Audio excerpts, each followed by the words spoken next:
Comme ça, on te présente. Bonjour tout le monde, enchanté de vous avoir avec nous aujourd'hui pour cette nouvelle édition du cycle de la voix. Donc, je suis Karel Bourgois, je suis président du Voice Lab, l'association des acteurs de la Voice Tech en France. Nous aurons aujourd'hui Jean-Patrice Glafkides avec nous, qui va vous parler de sujets à la pointe dans le domaine de l'intelligence artificielle. Et puis, on va regarder un peu comment ces nouvelles innovations peuvent s'appliquer à la voix.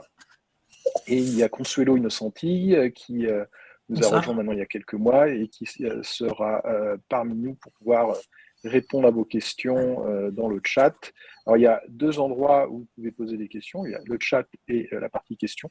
Donc, si c'est purement une question que vous voulez que Jean-Patrice y réponde, mettez ça s'il vous plaît dans questions. Et si c'est juste pour discuter en off, le chat est parfait pour cela. Jean-Patrice, je vais te laisser te présenter un peu et nous parler de Data Valoris. D'accord. Alors, bonjour, merci à tous. Le propos, donc, aujourd'hui, c'est de vous présenter un peu dans le contexte tout ce qui est bien sûr lié à la voix, mais de manière un peu plus générale, vu que ce que je vais vous présenter, c'est notre technologie basée sur l'évolution génétique, qui peut s'appliquer effectivement à tout, mais en particulier dans le contexte dont on va parler aujourd'hui à la voix. Et je vais vous faire une démonstration live, donc faudra peut-être un petit peu indulgent sur les démonstrations live, comme d'habitude. On aura peut-être un effet démo, quoique pour l'instant, ce n'est pas encore arrivé, ou en tout cas, c'est arrivé juste avant que la session commence. Et donc, je vais vous présenter comment marche le système et comment en fait faire de l'optimisation de modèles ou de la création de modèles grâce à des algorithmes génétiques qui vont permettre de le faire. Pendant que ça travaillera, je vous ferai une petite présentation PowerPoint pour vous expliquer plus en détail de comment ça marche. Voilà pour le sujet. Je vais donc vous basculer sur le partage. Partage d'écran. Bon, moi, je vais partager tout l'écran, comme ça, ce sera plus simple. Attention aux effets miroirs, là. Merci beaucoup. Donc, vous verrez, la démo, ça ne sera pas une démo voix, parce que pour qu'on arrive à faire ça dans le temps du webinaire, on a choisi quelque chose d'un peu plus simple. Mais l'idée, c'est que ça peut s'appliquer sur des modèles de tout type, et donc sur des modèles vocaux aussi. Est-ce que vous voyez mon écran? Ouais. Alors, donc ça, c'est l'interface. La solution s'appelle Raise et l'objectif, en fait, c'est qu'on va créer un projet.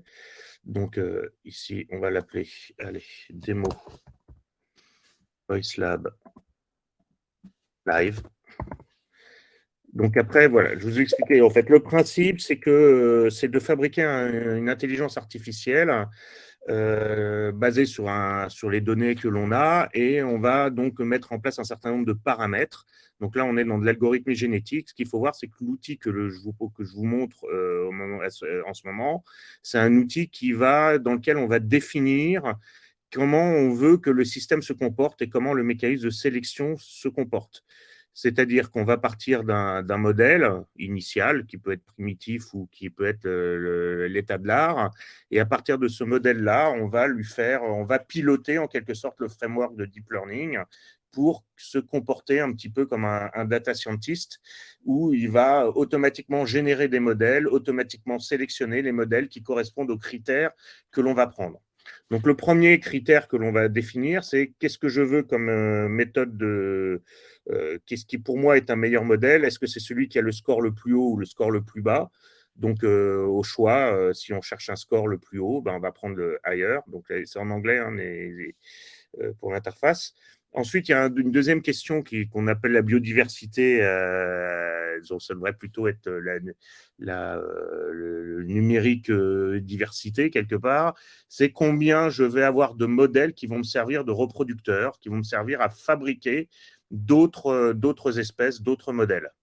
Donc, en gros, c'est le nombre d'IA que je vais conserver qui vont me servir de parents pour fabriquer des nouvelles IA mutantes. On verra après la notion de mutation.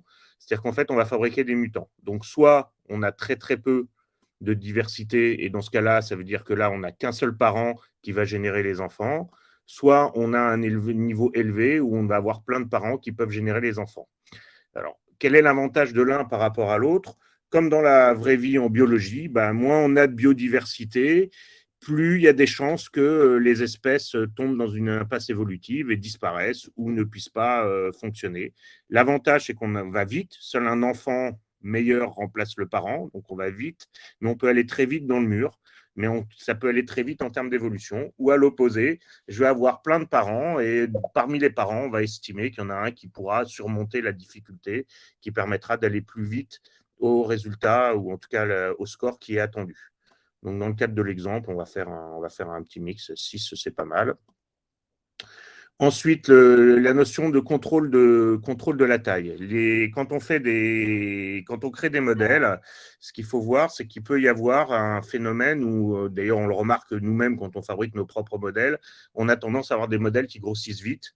Et donc, l'intérêt, ça peut être de dire, je vais contrôler la taille du modèle et ça va être un critère de sélection. Donc, à gauche, c'est que je ne fais aucun contrôle de taille. À droite, ça veut dire que je vais faire un contrôle de taille et seul un modèle plus petit pourra être éligible à rentrer dans la biodiversité et être les champions. Donc, c'est des méthodes de sélection qui vont permettre de contrôler ce que l'on veut. Donc là, ici, dans l'exemple que je montre, on peut contrôler la taille, mais on peut aussi contrôler la vitesse d'exécution. On peut aussi contrôler la méthode, ou en tout cas le comportement attendu d'un réseau de neurones par rapport à des contrôles de biais ou autres.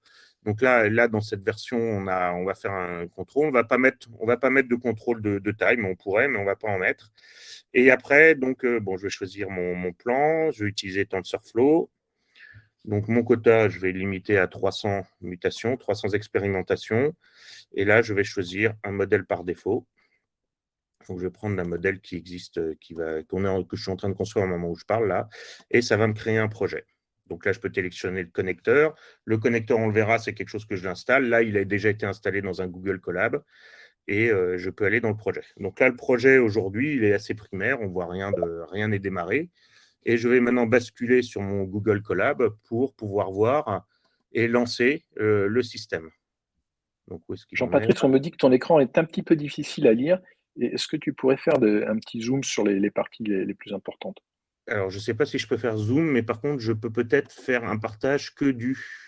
Je vais arrêter le partage, je vais partager que désactiver le partage, et je vais partager que la page, et peut-être que ce sera en plus grand, il faudra me dire.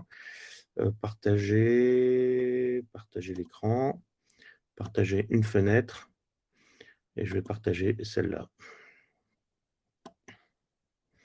Est-ce que c'est mieux en termes d'affichage?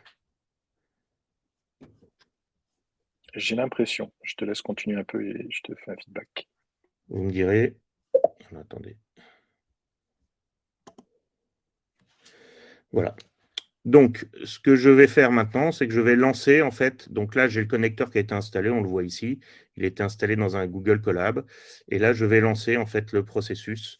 Je lui ai dit quel était le numéro de projet, si vous regardez dans cette page-là, c'est le numéro de projet 227, ça me concerne moi, et je vais le lancer ici. Dans les configurations de mon projet, j'ai bien mis que c'était le projet 227, et je le lance. Donc là, ça va lancer l'apprentissage, et dans ce contexte-là, donc il me vérifie que j'ai bien les prérequis, il vérifie la version et il fait un test du modèle que je lui ai transmis. Donc comme ça lui donne une base de comparaison avec une efficacité de 76%. Et à partir de là, il va commencer à se connecter sur le serveur et récupérer les mutations. Donc je vais basculer sur la présentation. Donc là, il crée les premiers modèles. On va voir si ça marche. Je préfère vérifier avant. De ce côté-là, est-ce qu'il a vu que ça avait commencé? Donc là, ça a commencé. Donc on le voit qui tourne. Et ce que je vois, c'est que j'ai mon modèle initial qui fait 76% et qui a une taille de 2 millions de paramètres. Là, on est dans de la classification. Le modèle initial que j'ai utilisé, et il va commencer à travailler. Donc on va voir après ce que ça va donner au quotidien. Alors, je regarde il est bien parti. Donc là, il est parti. Il a récupéré, on va recommencer pour expliquer un peu. Donc là, il a récupéré un modèle et il a récupéré six agents ou 6 mutants et il va les tester, il va les évaluer et en fonction de l'évaluation, ça va générer. Donc là, il fait 12 époques par test. Après, ça, c'est réglable, on peut le changer avec les mécanismes d'early stop si ça prend trop de temps. Alors, je vais arrêter le partage ici et je vais partager mon PowerPoint pour vous expliquer comment ça marche et on va le laisser tourner pour voir le résultat. Alors, je lance le PowerPoint. Ensuite, je fais là, partager, désactiver le partage d'écran, partager la présentation, partager l'écran, fenêtre, je pense que c'est celui-là, partager. Est-ce que vous voyez la présentation? Oui, c'est bon. C'est bon? Oui. Donc, ce que je vous ai présenté, c'est notre solution de génération automatique de modèles. Et on est parti d'une problématique en fait qu'on adresse, qui est de se dire aujourd'hui, la génération de modèles qui est faite actuellement atteint un certain nombre de limites, parce que la topologie que l'on est capable de générer en tant qu'être humain, en tant que scientifique, sont très mathématiques et sont très proches et sont parfois limitées parce qu'on préfère avoir des modèles qui sont simples, parce qu'on les pense explicables. Donc ça, on pourra discuter après de la notion d'explicabilité, mais alors qu'en fait, les modèles nécessitent d'avoir un peu plus d'optimisation au niveau de leur topologie. La structure d'un cerveau, même si on a les mêmes données, la structure d'un cerveau d'un chat n'est pas du tout la même que la structure d'un cerveau d'un humain. Et donc, dans ce contexte-là, il n'y a pas de raison que les modèles d'intelligence artificielle n'y échappent pas. Donc, on travaille beaucoup, effectivement, sur les données, parce qu'il y a plein de soucis sur les données. Mais plus on va avoir des intelligences artificielles qui vont être pertinentes ou efficaces, en fait, plus elles vont atteindre des niveaux d'abstraction élevés. Elles vont être de plus en plus complexes à imaginer pour nous, en tant que chercheurs. Et donc, il va falloir s'aider d'outils pour pouvoir générer ces modèles. On voit bien aussi aujourd'hui les AutoML qui est massivement utilisé pour de la génération d'hyperparamètres. Voilà, mais une fois qu'on a fait cette génération d'hyperparamètres, qu'est-ce qui se passe après? On se retrouve avec une topologie qui est fixe et qui ne bouge pas. Plus on va avoir des niveaux d'abstraction aussi, on va s'apercevoir qu'on a besoin de moins en moins de pré-traitement des données et de post-traitement, parce que les IA seront capables d'absorber et de générer ou de gérer des données qui ne sont pas forcément normalisées. On le voit bien avec la tendance actuelle qui est en non supervisé d'apprentissage, où on s'intéresse de moins en moins à la qualité et la quantité de données que l'on a au départ, et on fournit plutôt des données brutalement. On le rend compte, je ne sais pas si vous avez vu là, ce qui est sorti, une nouvelle caméra là, qui est sortie. En fait, il n'y a plus quasiment de traitement dedans. C'est juste un catalyseur de photons et après, il y a une intelligence artificielle, un réseau de neurones qui fait le traitement des signaux qu'il reçoit, qui sont loin d'être des signaux que l'on peut avoir dans un processus de caméra standard. Donc, au vu de ce contexte-là, on s'est aussi aperçu qu'on n'avait pas de mathématiques qui permettent de créer les topologies des réseaux de neurones. Aujourd'hui, ça marche beaucoup par je prends le modèle de quelqu'un d'autre, je l'adapte, je le reprends et j'espère, si j'ai de la chance, que mon modèle que je vais modifier sera meilleur que le précédent. Et après, je ferai une superbe publication pour montrer que j'ai un modèle plus performant en faisant telle modification. Mais aujourd'hui, il n'existe quasiment aucune règle. Ce sont des règles empiriques pour le peu qui existent. Et après, sujet à mode. Avant, à un moment, on était passé au convolutional. Maintenant, on repasse dans certains cas sur du dance. On voit bien en ce moment toute la mode autour des transformers et ainsi de suite. Donc tout ça, ça bouge en permanence. Et c'est en fait quelque part de la sélection naturelle, mais provoquée par les experts en intelligence artificielle. Donc, où est-ce que le travail qui est fait actuellement là dans la démonstration, ça travaille sur le modèle. Donc, c'est vraiment dans l'étape de modèle ops.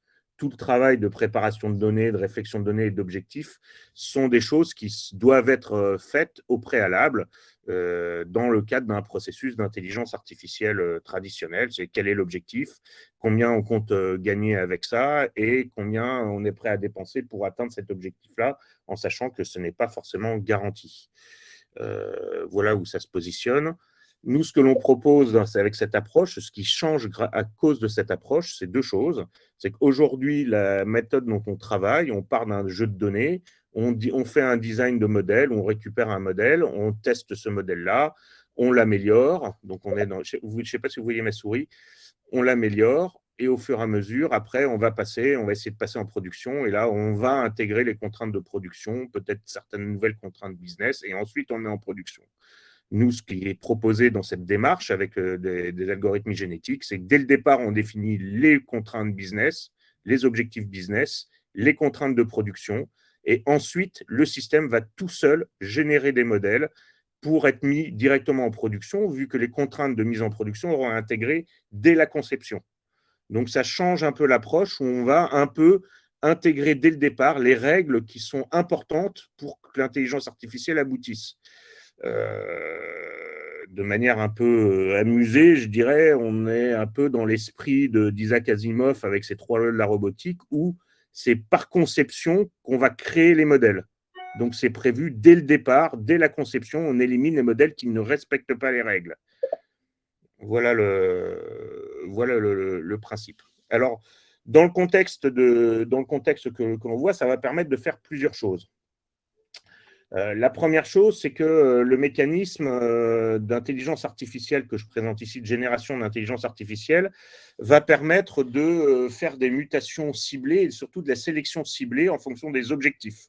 Si vous avez un objectif de faire, par exemple, de la reconnaissance de la voix et de la mettre directement dans un téléphone portable, ça veut dire que dans ce contexte-là, il va falloir optimiser le modèle pour qu'il soit le plus rapide possible. Après, au choix de définir quelles sont les pertes d'efficacité que l'on est capable d'accepter pour gagner de la vitesse ou de l'efficacité, disons de la vitesse ou de la taille en consommation électrique. L'autre point qui est intéressant, c'est que ça va permettre en fait de faire des modèles qui vont évoluer avec les données. Donc toute la partie data drift qui va permettre d'être prise en considération. Si on a des données qui évoluent avec le temps, eh bien, l'intérêt, c'est que le système va évoluer avec les données. Donc, si votre jeu de données d'apprentissage évolue, ben, les nouveaux modèles qui vont être produits seront beaucoup plus proches des données. Et donc, du coup, on pourra mettre en production des modèles qui évoluent et qui ne sont pas impactés par le changement des données. Le dernier point qui est intéressant, c'est que comme on pilote en fait le framework de deep learning, comme vous avez vu, le système on va pouvoir apprendre sur de multiples jeux de données qui ne sont pas partageables. Vous avez un jeu de données chez un client A avec un jeu de vocal qui est dans le sud de la France, un autre qui va avoir un jeu vocal ailleurs. Et ben, on va pouvoir mettre en place un mécanisme sans que les données soient partagées, du moment qu'on est d'accord sur le format des données. Sans que les données soient partagées, les IA que l'on va générer vont circuler de jeu de données en jeu de données pour apprendre. Donc, ce ne sont pas les données qui se déplacent, ce sont les IA qui se déplacent dans notre contexte.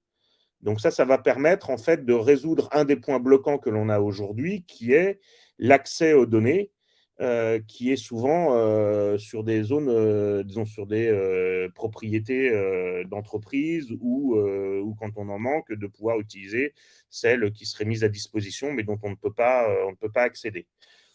Voilà, donc ça, c'est quelques points qui vont permettre d'être traités de cette façon-là. Donc maintenant, est-ce que la méthode, elle est efficace ou pas? Donc on a fait des tests, on a fait des benchmarks. Aujourd'hui, au moment où je vous parle, je n'ai pas eu de cas où on n'a pas réussi à optimiser un modèle existant. Dans le cadre d'une entreprise avec laquelle on a travaillé, une grosse entreprise qui est dans le milieu du transport ferroviaire en France, on a travaillé sur un modèle de reconnaissance, donc là c'était de reconnaissance d'images 3D, et le client était bloqué à 96% d'efficacité, 96-25 à peu près d'efficacité avec son modèle. Comme on le voit, c'est un modèle relativement linéaire. Et le système a produit en 48 heures un nouveau modèle qui était soit dans un premier cas un petit peu plus gros, mais qui est monté à 98%, soit dans un deuxième cas beaucoup plus gros, mais qui est monté à 99% d'efficacité. Donc ça, c'est un cas réel. Et après, on a fait des tests sur les benchmarks en prenant des champions Kaggle pour voir si on arrivait à les optimiser. Et sur un modèle NINST d'il y a 2 ans maintenant, on est parti, le modèle faisait 700 000 paramètres et on est arrivé à 200 000 paramètres et on est passé de 99% d'efficacité à 99,4% sans data augmentation. Parce que là, l'objectif, c'est de ne pas tricher et de ne pas avoir de perturbations sur la data augmentation. Comment ça marche? Jean-Patrice, j'ai une question pour toi. Oui. qu'on nous a posée. C'est est-ce que on peut dire qu'un algo génétique donne de meilleurs résultats que de la backpropagation classique ou est-ce que ça dépend? Ou, enfin, est-ce que tu as Alors, nous, ce des qu'il faut exemples voir, là-dessus? alors, pour répondre à cette question, là, aujourd'hui, typiquement, on s'appuie, notre algorithme génétique ne fait pas l'apprentissage local. Donc là, l'exemple que l'on a, la démo qu'on va regarder tout à l'heure, dont on va regarder le résultat, les modèles qui sont produits sont des modèles Keras TensorFlow tout à fait traditionnels, et l'apprentissage du modèle en lui-même est fait sous forme de rétropropagation de gradient classique. C'est juste qu'on rajoute une surcouche de sélection et de mutation. Donc, on modifie, on pilote en quelque sorte le framework de deep learning. Donc, aujourd'hui, on peut piloter du framework Keras TensorFlow, mais on peut en utiliser d'autres. On a notre propre framework que l'on garde pour nous parce que avoir la prétention d'être meilleur que Facebook, que Microsoft ou que Google sur les modèles qui sont optimisés pour des GPU, on n'a pas disons, la taille pour pouvoir l'assurer. La particularité, c'est que si on prend notre framework, typiquement, lui, c'est un algorithme génétique qui gère l'apprentissage local. C'est un algorithme mémétique sur l'apprentissage local. Alors, ça a des avantages et des désavantages. Je vais y venir maintenant. Il y a une autre question ou pas? Pas pour l'instant. Pas pour l'instant. Donc, comment ça marche? On part d'un modèle au centre, là. Vous voyez toujours ma souris ou pas? Oui, on la voit pas. Oui, si, on la voit. Pas On tout la le voit temps, un en peu. fait. Ça dépend il y a parfois, elle disparaît. Oui, Parfois, on elle le disparaît. voit. Donc, au centre, on a un modèle initial. Par exemple, vous avez travaillé sur un super modèle qui fait du speech to text. Vous avez un modèle initial et on va le mettre dans le système. Le système, à partir de ce parent, va générer 4 mutants dans cet exemple. Un premier mutant où il va rajouter une couche, un bloc. Un bloc, ça peut être plusieurs couches de neurones, ça peut être plusieurs choses.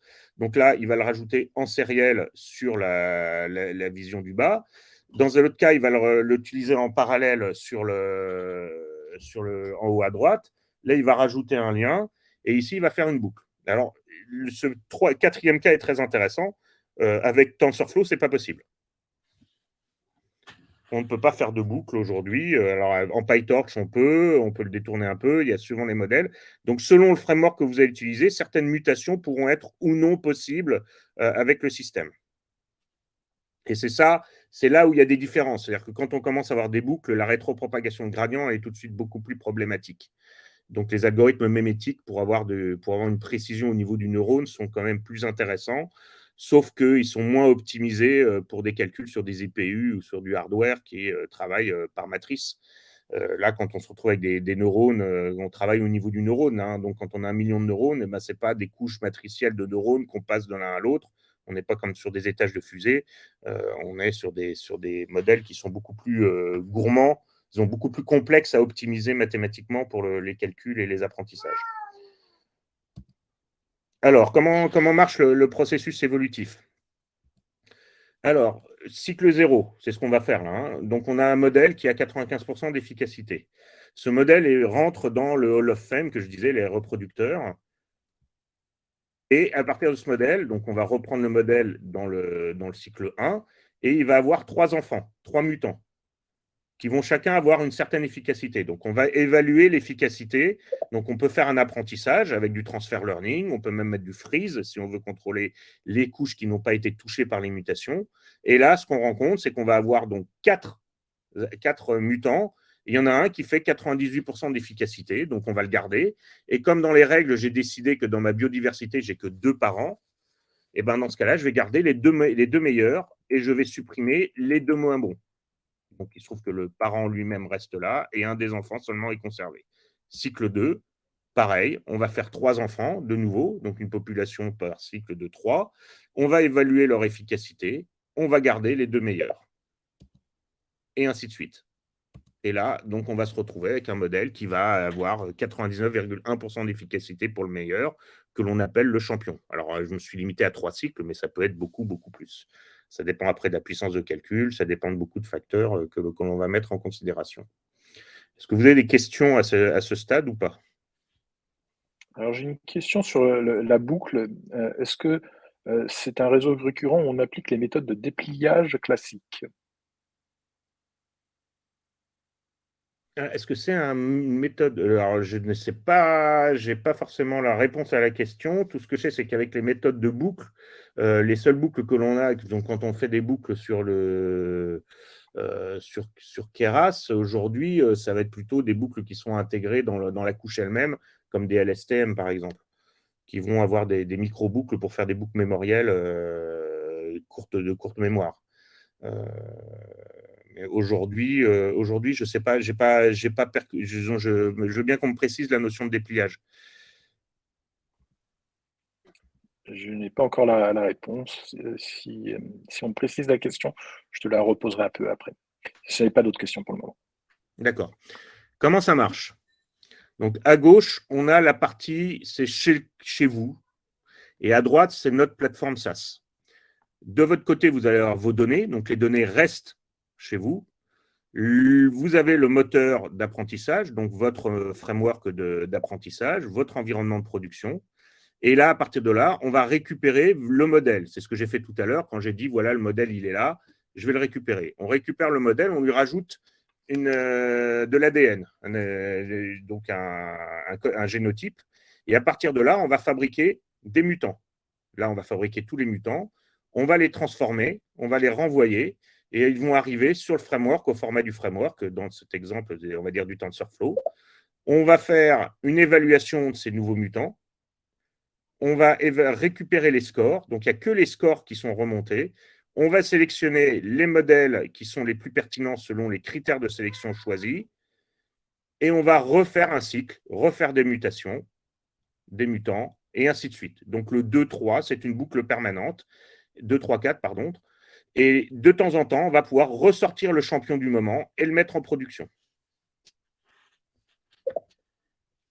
Donc, voilà comment marche le système. Donc, on récupère un modèle. Donc, les données restent, bien sûr, à distance. Et ce sont les intelligences artificielles, ils ont les modèles d'intelligence artificielle qui circulent, voilà, en sachant que même les poids restent à distance. Ils restent chez vous. On ne transporte que la topologie du cerveau numérique. Est-ce qu'il y a des questions ou pas sur ce mode de On fonctionnement? m'a précisé un petit peu la question. On Oui, dit vas-y. le dépliage qui est fait pour faire marcher la back propagation. Ah, pour faire la Cette, rétro. Alors, nous, on est indépendant de ça, en fait. C'est-à-dire que si on peut faire, si le dépliage existe dans le framework que vous utilisez, il n'y a pas de souci. La mutation aura lieu et on fera la boucle. Et ça, dans ce cas-là, ce sera réglé par le framework qui fait la rétropropagation de gradient. Maintenant, je pense que c'est un artifice mathématique qui permet, je ne sais pas si ça induit pas de biais dans le système. Mais là, je ne suis pas assez expert ça dépend de quel framework, comment ils le font. C'est comme ça que fait PyTorch, je pense, pour gérer les boucles.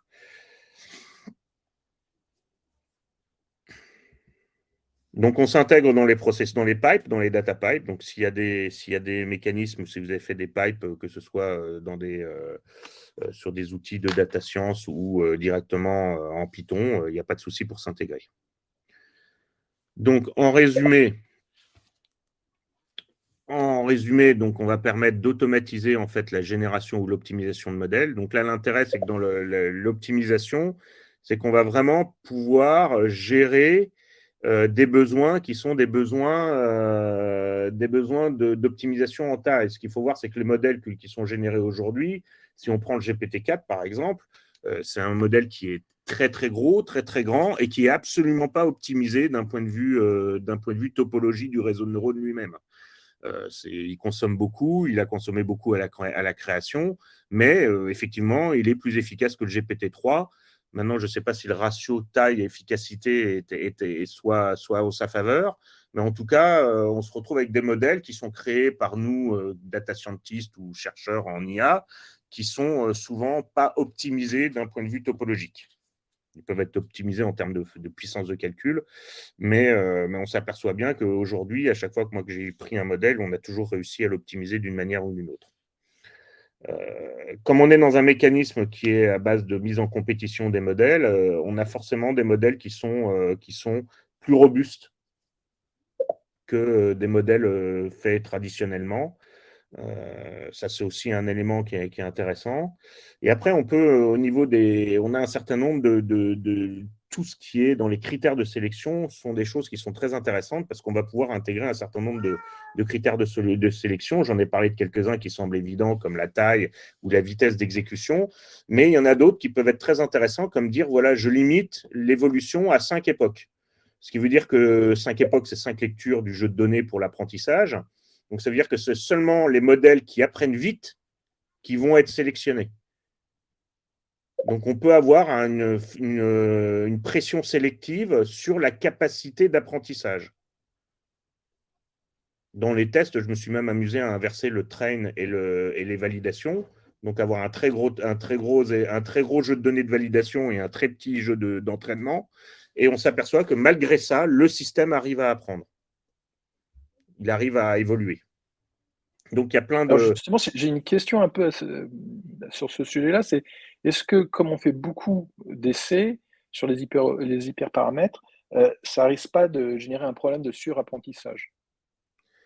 Alors, bah ça, tu le mets dans le contrôle de ta sélection.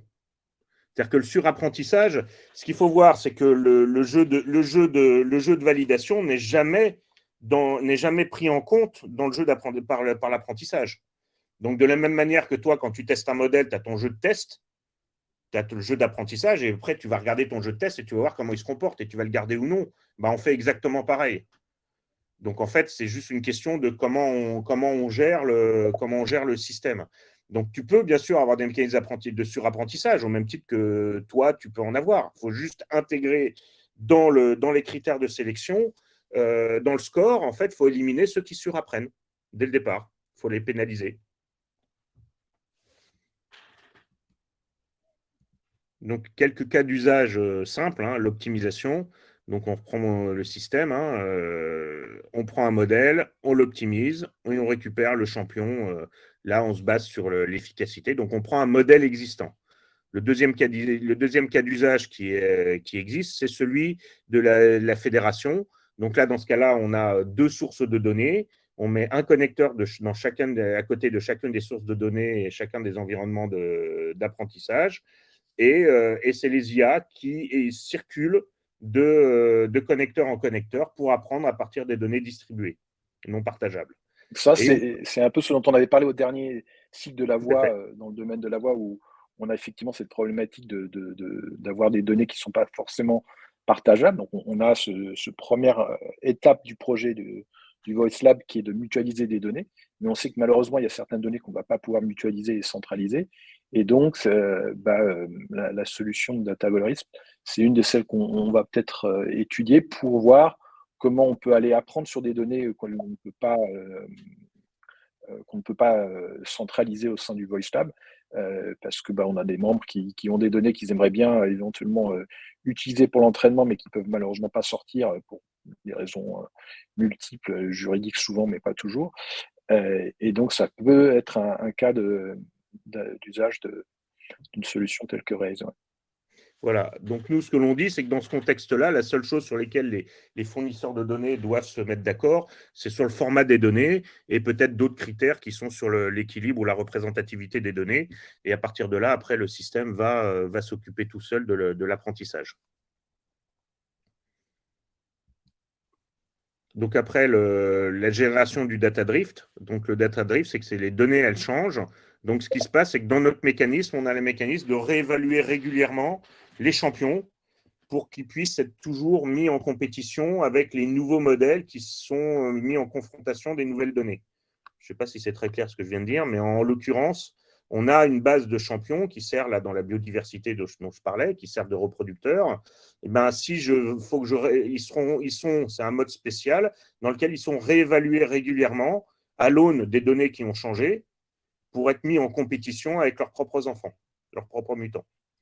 Est-ce que ça, c'est pas ce qu'on avait une discussion ensemble euh, sur le fine-tuning de modèles par rapport à différents clients? C'est-à-dire que dans le cas de la voix, on a un modèle qui est vraiment un peu le générique, on va dire, et j'ai une boîte qui est dans la finance. Donc, mon modèle qui était à 98% sur mon dataset de test, finalement, il est peut-être que à 89 sur les données réelles de ce client. et je vais pouvoir utiliser ça pour que petit à petit, il y a finalement, un peu comme dans, dans l'évolution de l'homme, il y a une branche qui va partir sur le côté, qui va ne plus être exactement la même que sur mon modèle générique, et qui va permettre d'avoir un modèle, par contre, qui sera de plus en plus approprié par rapport aux données de ce client-là euh, et à son vocabulaire, sa taxonomie, etc.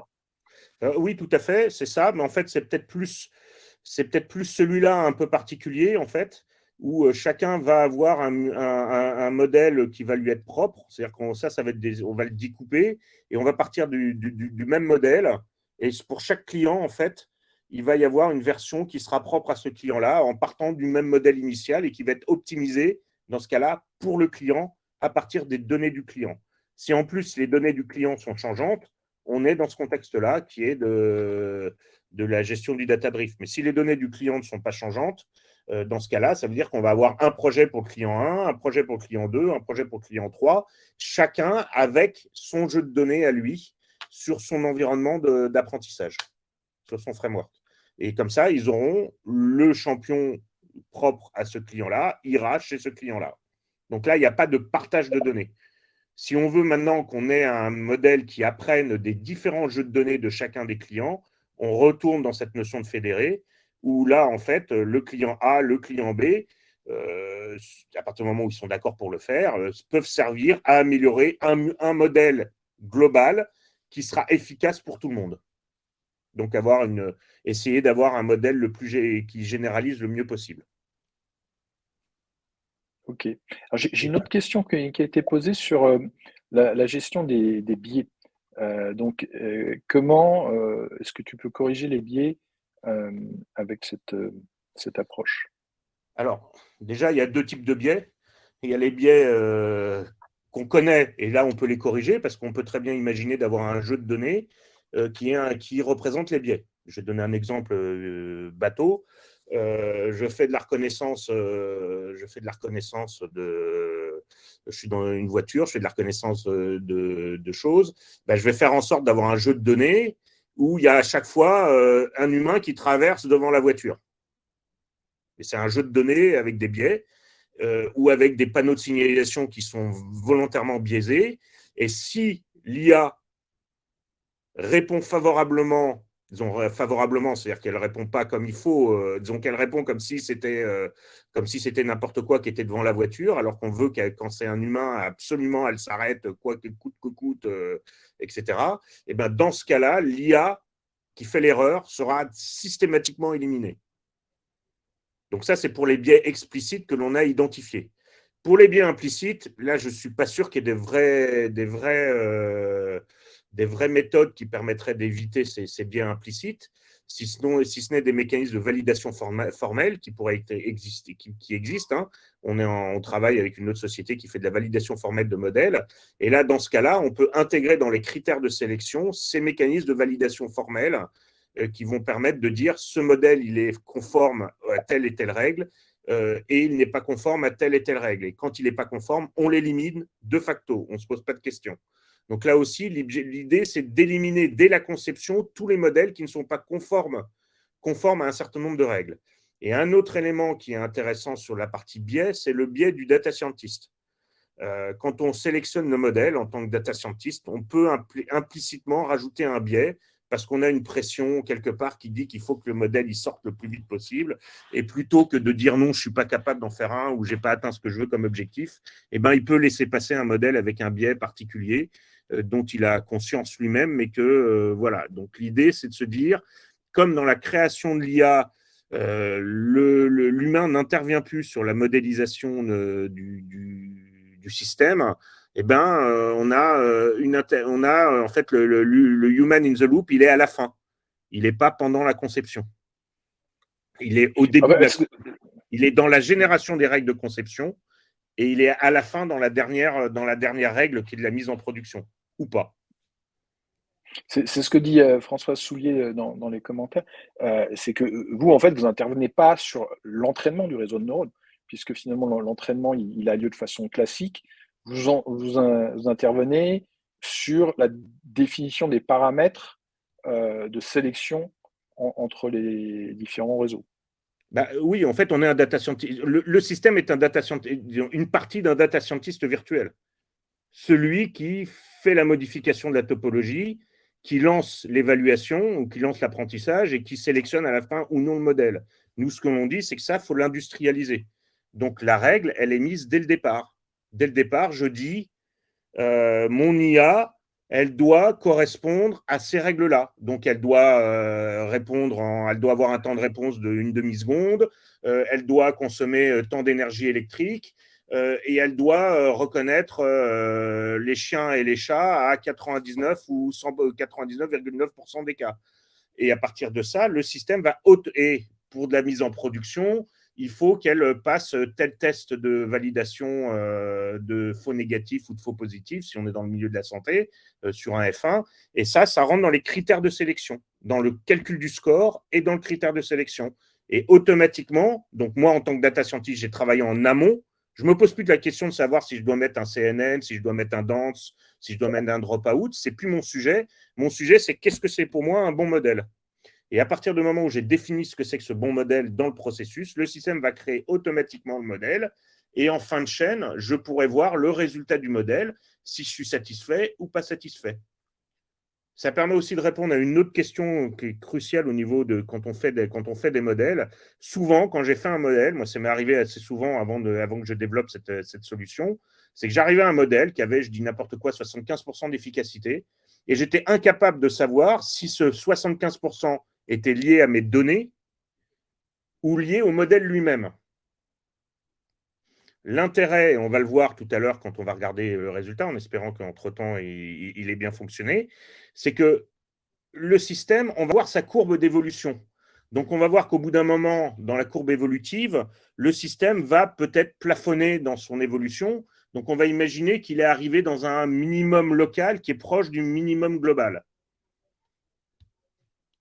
Et là, dans ce cas-là, si j'ai toujours 75%, je pourrais me dire, bon, ce n'est pas trop une erreur de mon modèle, ça peut être, mais c'est moins probable qu'une erreur au niveau de mes données. Et là, donc, je peux retourner, retravailler sur mes données, et ça peut me donner comme ça des indications si les données que j'utilise ou non sont bonnes. Je ne sais pas si ça répond aux quelques questions. Donc, vous pouvez aller sur la plateforme, elle est disponible. Vous pouvez jouer avec gratuitement pendant un certain temps. On va retourner dessus. Donc, ça, c'est des exemples de modèles qui sont. Je l'aime bien celui-là parce que en haut, c'est un modèle linéaire que j'ai montré dans le benchmark. Et en bas, c'est le résultat que ça a donné. C'est un modèle qui est 3 fois plus petit et plus performant que celui qui est en haut à gauche. Maintenant, on va être complètement transparent. J'aurais été bien incapable de fabriquer ce modèle-là en tant qu'être humain, quoi. Alors, ça ne veut pas dire qu'à chaque fois, on tombe sur des modèles plus performants. Attention, parfois, on peut avoir des impasses évolutives. Ça dépend aussi des paramètres que l'on a choisis. Alors, je vais basculer maintenant sur le… Je ne sais pas s'il y a toujours le partage, là. Je vais repartager. On va aller regarder le Donc là, résultat c'est coupé. Ça s'est coupé, c'est très bien. Fenêtre, je vais aller voir ça. Partager ça. Alors, donc là, on voit, il continue de tourner. Donc, notre modèle, C'est il tourne. revenu. Il a fabriqué un modèle, là, un nouveau modèle. Alors, on m'a dit tout à l'heure que si tu vas sur les trois petits points en haut à droite, tu devrais avoir une fonctionnalité zoom Là. dans ton navigateur. En Ouais. haut à droite, les trois petits points, voilà ça. Je Tu me dois méfie avoir toujours un truc qui te je permet de me zoomer. méfie toujours des zooms des navigateurs parce que de temps en temps, ça casse l'interface. Bon, là, il tourne. Il Bon. continue de tourner. On va retourner voir l'interface graphique. Vous arrivez à voir quelque chose ou pas du tout, là? Moi, honnêtement, je vois bien, mais ça dépend peut-être de la bande passante de chacun. On va laisser attendre. Donc là, qu'est-ce que ça veut dire? Donc là, on est toujours sur en bas à gauche, colonne de gauche. Disons colonne de la fenêtre principale de gauche. Initial modèle, donc on est toujours avec notre modèle qui faisait 76% d'efficacité, 2 379 millions de paramètres, 2 millions de paramètres. Là, le colonne de juste à droite, on a le champion actuel. Donc là, on s'aperçoit qu'on a un champion de génération 3. Il y en a un nouveau qui vient d'apparaître là. 95%, vous l'avez vu en live, je ne sais pas si vous avez eu le temps de le voir. Donc on est passé à 95% d'efficacité, c'est le champion d'une génération 4. C'est alors qu'on en est à la 5e de disponible. Donc, ça veut dire que ce n'est pas forcément les dernières générations qui sont les plus efficaces. Il est pas mal plus gros, il est 50% plus gros que le premier, mais par contre, il est à 95%. Voilà, on va aller voir si j'ai un champion en termes de taille. Là, j'ai un champion, il fait 910 000 paramètres, donc plus de 2 fois plus petit que le premier, et qui a une efficacité de 92,6%. Donc, si maintenant je veux aller voir un peu le modèle de la différence qu'il y a, donc là, ça c'est le modèle initial. Est-ce que vous voyez ou pas? Je vais essayer de zoomer.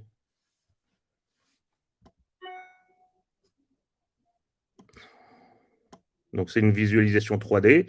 Donc, ça, c'est l'input. Là, on voit qu'on a un conv, une deuxième conv. Là, on a un flatten. Donc, là, on a un dance. Ça, c'est le modèle initial avec 2 dances de suite et le output qui est là. Vous voyez ou pas? Vous avez pu voir? Parce que je vais fermer celui-là. Oui, moi, en tout cas, je le vois. Voilà. Oui, on le voit bien. Voilà le modèle maintenant qu'on a généré. Voilà ce qu'il a produit. Donc là, on a l'input. On a une conv ici. Ça part à droite, et encore avec une autre conv. Un dance, un flatten. Là, si je reviens au départ, à gauche, il repart sur un dance, qui lui-même aboutit à un autre dance, qui aboutit à un dance. Donc là, il y a une convergence, il y a un concatenate entre les deux, et ensuite, il y a un nouveau concatenate sur un dance et un dance. Donc ce modèle-là, pour de multiples raisons, a atteint 95% d'efficacité. On va aller regarder le champion en taille. Donc celui-là, il est plus petit, de génération 2. Et on va voir qu'est-ce qu'il m'a trouvé en petit. Là, il est resté sur un modèle linéaire, plus petit. Donc là, on a de nouveau 2 conves, un flatten, un dance, un dance, un dance et un dance. Donc là, il a rajouté des danses à la fin et il a diminué la taille du premier. Et donc, du coup, on se retrouve avec un modèle qui est plus petit et qui atteint 92,6% d'efficacité. Donc, si on continue le processus, il va continuer à tourner. Et si je veux, je peux récupérer ce modèle. Il est dans c'est le fichier .config et le .h5 qui sont de mon côté, du côté du Google Colab. Ils ne sont pas du côté de mon interface. Donc là, j'ai généré un modèle plus petit, plus performant en quelques minutes. Alors bien sûr, j'ai triché un petit peu dans le sens où j'ai pris un jeu de données qui est plus petit parce que sinon, je n'aurais pas 53 secondes par évaluation de mutant. Mais voilà, un cycle complet, c'est 5 minutes et ça met 53 secondes par mutant. Donc si je retourne sur le Google Colab, donc là, il est encore en train d'évaluer. J'ai mis 100. Je vais essayer de rediminuer un peu pour qu'on puisse voir correctement. Donc là, il évalue. Et en fait, il en est à combien? Il est à son mutant numéro 4 sur 6. Donc ça, c'est un cycle avec 6 mutants à chaque fois. On voit qu'il s'arrête au bout d'un moment. Il avait 12 époques, il s'est arrêté au 8e parce qu'il il y a un early stop. Donc ça, ces règles d'apprentissage, c'est des choses qui sont modifiables de votre côté. Moi, la seule chose qui est importante pour moi, c'est qu'une fois qu'il y a eu l'évaluation et le test, qu'on me remonte le score pour que je puisse savoir si je le conserve ou pas. Alors, ce qui est intéressant, je ne sais pas si vous connaissez le modèle, mais en fait, ici, j'ai 1000 données d'entraînement et 500 données de test. En sachant que le modèle initial fait 50 000 données, j'ai pris qu'un 50e des données pour l'apprentissage, tout en ayant gardé qu'un 10e des tests. Donc, j'ai beaucoup plus de données d'évaluation de tests que d'entraînement, avec très peu d'entraînement. Donc, je le pénalise énormément, je le force presque à faire du surapprentissage. C'est-à-dire qu'on va se retrouver, dans certains cas, je ne sais pas si c'est le cas dans celui-là, on se retrouve quasiment avec du 100% de reconnaissance sur le train. Par contre, sur la val accuracy, on est à 92,8. Donc voilà le modèle, il continue à suivre son cours, ça continue à apprendre. Voilà. Est-ce que vous avez des questions à ce stade? Alors j'ai une autre question qui est, est-ce que les connecteurs sont standards ou tu les développes pour chaque use case?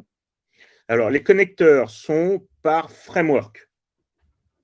Donc, on a un connecteur TensorFlow et après, s'il y a besoin, si vous avez développé votre propre framework, ben, il y aura un connecteur pour votre framework. On prévoit un de ces quatre de faire le PyTorch. Maintenant, ça ne nous a pas encore été demandé par un client et beaucoup utilisent le TensorFlow. Voilà, on a notre propre framework aussi. Donc, c'est pas par pas par comment dire, c'est pas par sujet, c'est par framework. Parce que nous, ce qui est important, c'est savoir quelles sont les mutations qui sont possibles et celles qui ne sont pas possibles. Donc, on a besoin, en fait, de notre côté, quand on reçoit un modèle, on le transforme avec un algorithme, avec un code génétique. Donc, on a notre propre formalisation du modèle. C'est un peu ce qu'on voit dans la visualisation 3D. Et après, quand ça revient du côté du client, c'est transformé en Keras TensorFlow, dans notre exemple.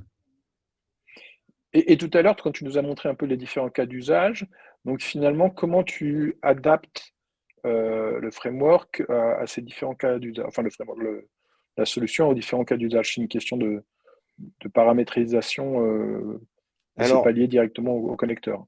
en fait, quand on lance l'apprentissage, je ne sais pas si on le voit là, en fait, on lance une commande qui s'appelle run population. En fait, on lance le connecteur. Donc, c'est toujours le connecteur qui se connecte au serveur et pas l'inverse pour des raisons de sécurité. Déjà, ça, c'est le premier point. Donc, on lance un code qui s'appelle run population, qui est ici, qui est dans le connecteur, et qui a un fichier de configuration du projet et un fichier qui est plus intéressant, qui est un autre fichier Python. Et c'est ce fichier Python, en fait, qui va définir comment on doit se comporter.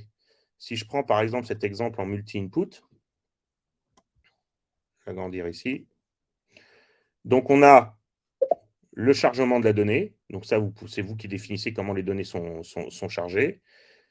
Ensuite, il y a optionnellement la possibilité de faire créer un modèle initial. Mais ça, en général, vous l'avez. Et on a le train function. Donc, il y a 3 méthodes que vous modifiez, que vous gérez par vous-même. Le train, le evaluate et le data load. Il est où? Il est au début. Donc, il y a 3 fonctions que vous pouvez modifier. On donne des exemples. Il y a juste à les modifier pour se caler avec votre projet. Donc, c'est votre méthode. La seule chose qui est impérative, si on prend le train, ici, j'ai besoin de ça. Ça, c'est la seule chose qui m'intéresse.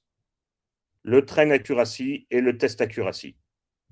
Votre score, en fait. Là, j'ai mis accuracy, mais ça peut être le score. Ça peut être le accuracy x2 divisé par l'âge du capitaine multiplié par la validation fonctionnelle. La seule chose, c'est que j'ai besoin d'un score qui me soit remonté à ce niveau-là et à ce niveau-là, au niveau de l'evaluate. Et dans la version qui va arriver, là, si vous avez la version avec le temps, on demande aussi la remontée de cette petite information qui est l'époque time.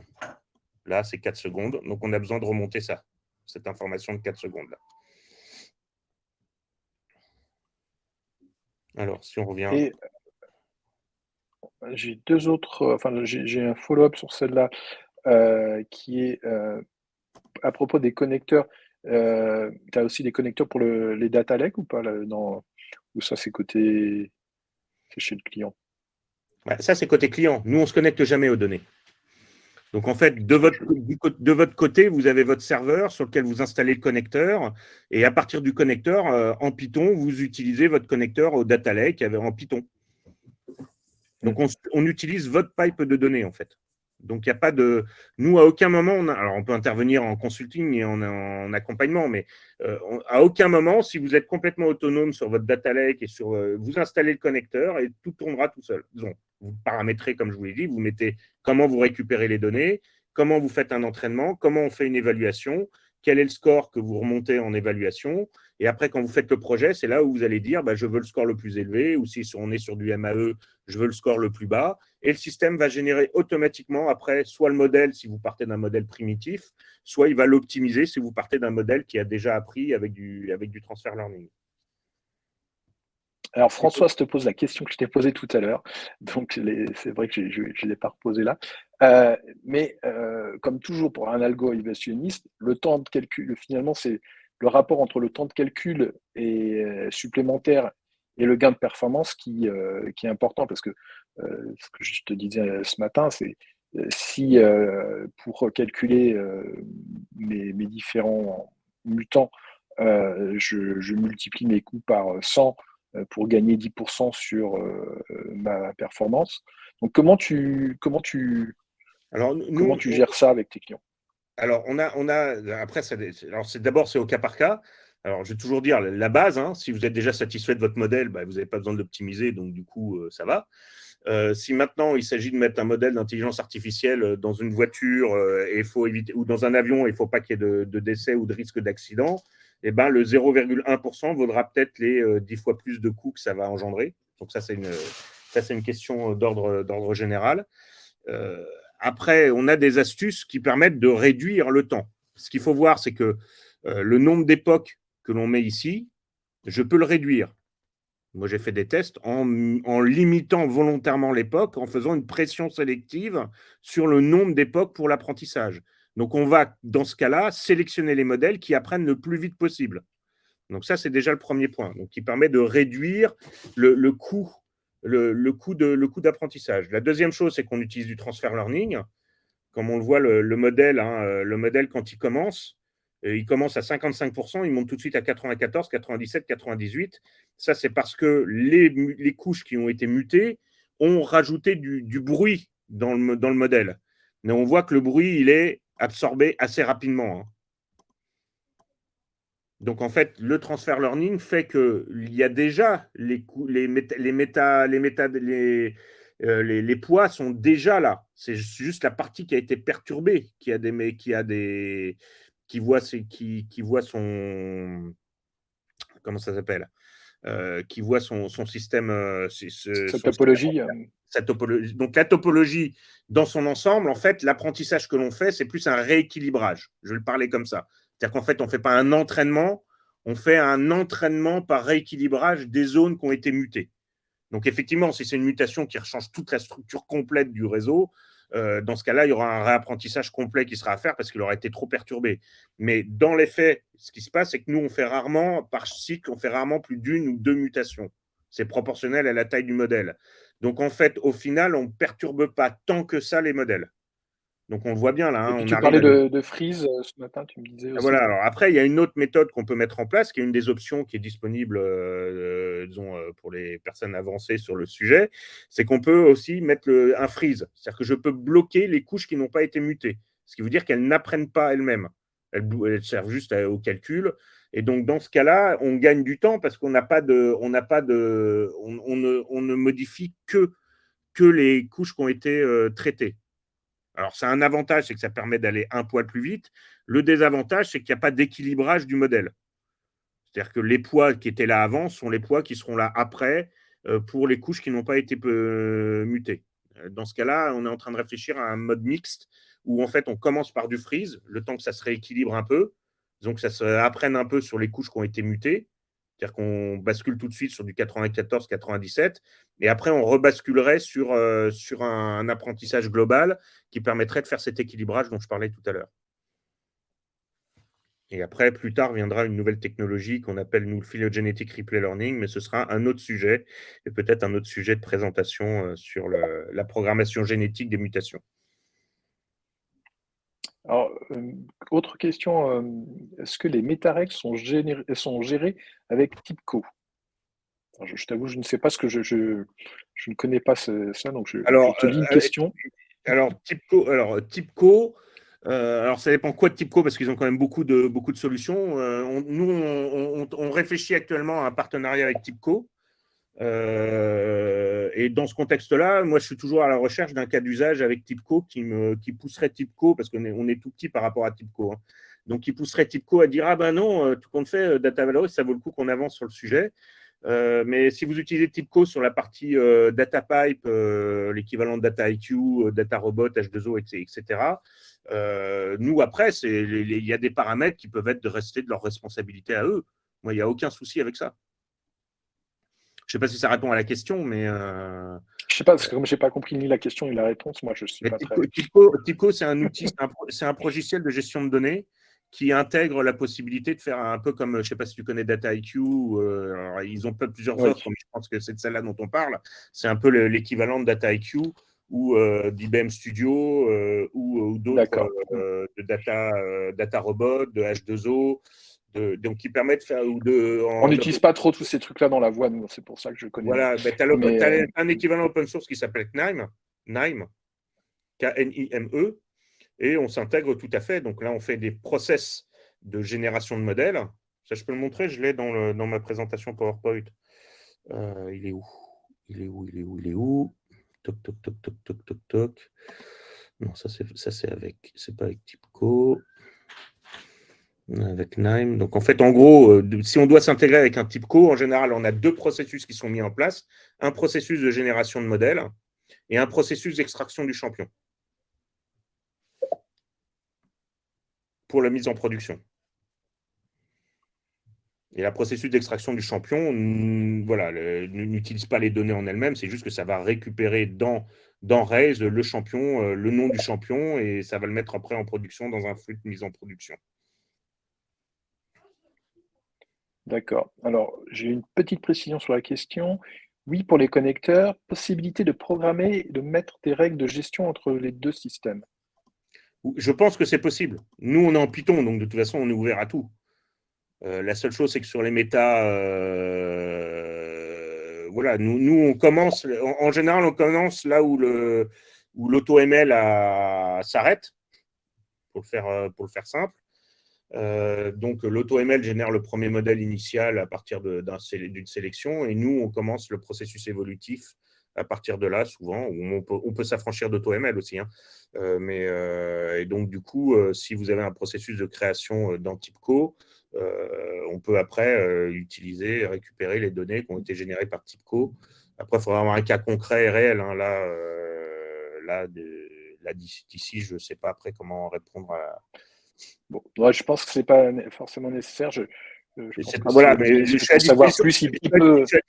Je suis à disposition pour qu'on en discute. Voilà, exactement. Et alors pour revenir au domaine de la voix, donc tout à l'heure on parlait de l'apprentissage fédéré, qui est un des trucs qui intéresse pas mal le Voice Lab. Et donc après, par rapport aux problématiques qu'on rencontre nous sur la. Lui, il a grossi là. 8 sur 7, non, comment il peut être 8e génération sur 7 générations? Ça ne marche pas. Oui, il doit y avoir un effet de bord là, parce qu'il n'a pas dû être mis à jour. Web de rafraîchissement. 8 sur 8, ça paraît plus logique. Voilà. Et donc, oui donc nous, les problématiques qu'on a souvent, ça va être la complexité des modèles résultants. Donc, effectivement, de pouvoir trouver des modèles qui performent aussi bien, mais en utilisant moins de ressources. Donc ça, je dirais, c'est nos modèles un peu génériques qu'on arrive à entraîner, qui, un peu comme tu l'as dit tout à l'heure, sont souvent des résultats de travaux qui ont été faits par pas mal de couches de data scientists, et on arrive à un bon taux de word error rate, puisque c'est surtout en ça que nous qu'on mesure, mais qui par contre derrière demande beaucoup de puissance. Donc une des façons d'utiliser Raise, ça va être de simplifier ces modèles pour diminuer nos coûts CPU ou GPU. L'autre façon, ça serait en inférence, hein, pour diminuer les coûts en inférence. Et l'autre façon de l'utiliser, donc, c'est d'adapter, c'est plutôt le contraire, où on a un modèle qui n'est pas forcément super performant en termes de word error rate, parce qu'on a utilisé un modèle qui était un peu générique, alors qu'en fait, on a besoin d'un truc un peu plus spécialiste par rapport à un vocabulaire complexe d'un client. Et là, d'utiliser les mutations pour essayer de trouver un modèle qui va mieux performer sur ce client-là. Tout à fait. C'est dans ce contexte-là que ça peut être intéressant. Ça peut être aussi intéressant dans la recherche de topologies auxquelles on n'a pas forcément pensé. Si on voit celle qui tourne là, je ne sais pas si on aurait pu y penser. Ça ne veut pas dire que ce sera forcément toujours la meilleure. Hein. Il y a plein de manières d'arriver au même objectif. Mais on est parfois surpris par la capacité des algorithmes génétiques à produire des solutions auxquelles on n'a pas pensé naturellement. Hein, aujourd'hui, si tu regardes dans la nature, pour voler, il y en a qui utilisent des ailes, d'autres qui planent. Nous, on a eu de l'intelligence pour fabriquer des avions, et ainsi de suite, et ainsi de suite. Donc, entre les ailes d'abeille et les ailes de chauve-souris, en passant par les ailes d'oiseaux traditionnels, il y a plein de manières de voler. Voilà. Donc, en fait, ce qui est intéressant, c'est que le processus évolutif va aboutir à des solutions auxquelles on n'a pas pensé. Et ces solutions peuvent être généralisables et faire l'objet de publications scientifiques aussi, ou de produire des nouveaux modèles qui vont être pertinents. Là, ce que l'on a fait, ce qui est assez intéressant dans l'approche, c'est que plutôt que de travailler sur les algorithmes génétiques de bout en bout, c'est-à-dire y compris au niveau de l'apprentissage local, on fait de l'algorithme génétique au-dessus de frameworks standards. Donc, ça veut dire que les modèles qui sont générés sont normalisés, standardisés, réutilisables, non propriétaires, et donc dans ce contexte-là, peuvent être utilisés, réutilisés et servir d'exemple. Après, on peut essayer d'analyser pourquoi ça, c'est meilleur que d'autres, mais ça, on va laisser ça à nos mathématiciens fondamentaux qui font de la recherche fondamentale pour essayer de nous trouver une mathématique. Et l'avantage aussi, c'est que plus on aura de la puissance de calcul, plus ça va évoluer. C'est-à-dire que là, on travaille déjà sur un mode de fonctionnement sur un framework quantique où on va pouvoir en parallèle envoyer plusieurs mutants en parallèle en apprentissage sur un ordinateur quantique. Voilà. Bon, pour l'instant, on devrait, nous, accéder à un ordinateur quantique d'ici 6 mois maintenant. Alors justement, c'est une question qu'on me pose, c'est est-ce que vous avez des concurrents, vous avez des boîtes qui ont cette même approche sur Alors aujourd'hui, la mutation? Aujourd'hui, pas à ma connaissance. Maintenant, c'est l'algorithmie de mutation, les algorithmes génétiques, ça reste assez standard. Donc, il y a des data scientists qui le développent par eux-mêmes. Je sais par exemple que c'est très utilisé chez, comment ça s'appelle, chez Tesla. Parce que mon associé américain, Jen Sher, a fait ses études avec un de ses copains qui, lui, maintenant est chez Tesla et qui était un fan d'algorithmes génétiques. Donc, non, chez Uber, pardon. C'est pas chez Tesla, chez Uber. Donc, c'est utilisé. Je ne sais pas ce que Google fait dans ses laboratoires, donc je ne peux pas dire comment ils avancent. Je sais que dans AutoML, ils commencent à parler de mutation dans les dernières versions d'AutoML, mais ils n'en sont pas encore à la partie sélection automatique comme nous on le fait. Donc, on est les seuls aujourd'hui, à ma connaissance, à fournir une solution, entre guillemets, clé en main, qui permette de le faire. Et mon chat est d'accord, si vous l'avez entendu. Oui, je l'ai entendu nous 2 fois déjà. Il veut sortir, Bon, mais ça l'ennuie. je ne sais pas s'il y a d'autres questions, mais sinon, moi je pense qu'on a pas mal, je veux dire, on a pas mal fait le tour du problème, peut-être pas quand même, mais en tout cas suffisamment pour que on puisse comprendre un peu l'approche et, comment ça fonctionne. Allez, on fait une dernière petit refresh.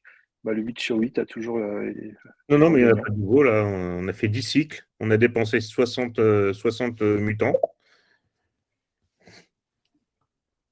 Et on a donc abouti à un modèle pour l'instant qui est comme ça. Alors après, hein, il y a des clients qui ont utilisé de la feature selection. Ils utilisent ça pour faire de la feature selection. Je vais vous montrer comment parce que c'est assez marrant. Moi, je ne savais pas que c'était possible. Je vais vous montrer. Donc ça, c'est le modèle initial. Donc ça, c'est un modèle de prédiction de consommation énergétique. Voilà le modèle. Donc, en fait, chaque entrée, au lieu d'avoir un vecteur avec 30 entrées ou 40 entrées, là, c'est chaque entrée est un vecteur. Et en fait, c'est X vecteurs de une entrée plutôt qu'un vecteur de X entrées. D'accord? Ça, c'est le modèle initial. Et après, voilà, après l'apprentissage, on est arrivé avec un modèle comme ça. Et ce qui est assez intéressant, c'est qu'on voit quelles sont avec la prémutation, on voit quelles sont les entrées qui sont plus pertinentes que d'autres. Et il y a des entrées qui ont disparu. Donc, il y a une sélection naturelle des entrées, parce qu'on est capable, effectivement, quand on fabrique les modèles, de supprimer des liens. Donc, une entrée qui se retrouve sans lien, elle disparaît. Donc là, ça a été utilisé pour faire de la feature selection automatique. Et après, ils sont repassés sur un vecteur. Hein. Parce que pour les raisons d'optimisation, c'était plus rapide. Mais grâce à ça, ils ont pu voir quels étaient les modèles les plus pertinents. Disons, cette entrée, par exemple, elle est utilisée sur 2 circuits distincts. Elle repasse tout de suite vers la sortie et elle repasse par le système centralisé. Pourquoi? Là, je ne saurais pas forcément l'expliquer, par contre.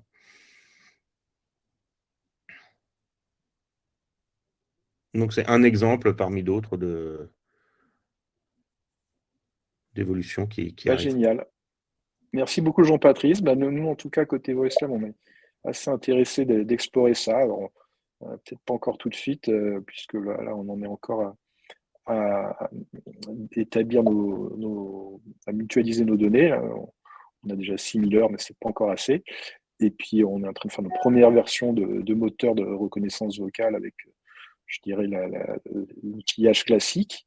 Mais après, on sera intéressé d'explorer comment effectivement on peut rajouter ce genre de choses pour améliorer nos performances. Et comme l'objectif, c'est d'être concurrentiel par rapport à des gens qui ont beaucoup plus de moyens que nous, utiliser des approches comme ça un petit peu innovantes et différenciantes qui nous permettent d'être très conservateurs sur nos coûts, parce qu'on n'a pas forcément la puissance de calcul de certaines multinationales, tout en arrivant à des résultats de qualité. Oui, nous aussi, c'est aussi la même question qu'on a, c'est que nous, on n'est pas très, très nombreux, on a des idées innovatrices, et on se bat avec nos armes par rapport à un Google qui aurait les moyens potentiels, en fait, de faire mieux que nous. Maintenant, encore faut-il qu'ils aient l'idée. On est encore sous le radar, il faut être en toute transparence. Mais c'est très... moi c'est passionnant parce qu'en fait, on explore un nouveau champ des possibles au niveau de l'intelligence artificielle qui jusqu'à maintenant n'était pas adressé, en fait. Exploité. Ou exploité, et c'est le début. C'est que le début, parce que voilà, après, quand on parlera du phylogenetic replay learning, vous verrez qu'il y a un potentiel incroyable derrière tout ça. Super. Merci à tous d'avoir participé. Merci. Le replay sera sur le canal livestream et sur les channels YouTube du Hub Francia et du VoiceLab. Merci Jean-Patrice, merci Consuelo pour l'animation et le Hub Francia de nous avoir prêté une fois de plus votre canal livestream. À bientôt pour le prochain cycle de la voix. On n'a pas encore défini le thème, mais dès que ça sera fait, on vous enverra un petit C'est en cours, oui. Bien sûr. Merci beaucoup. Bonne soirée. Et le chat qui dit au revoir. Super. Le chat qui dit au revoir. Ouais.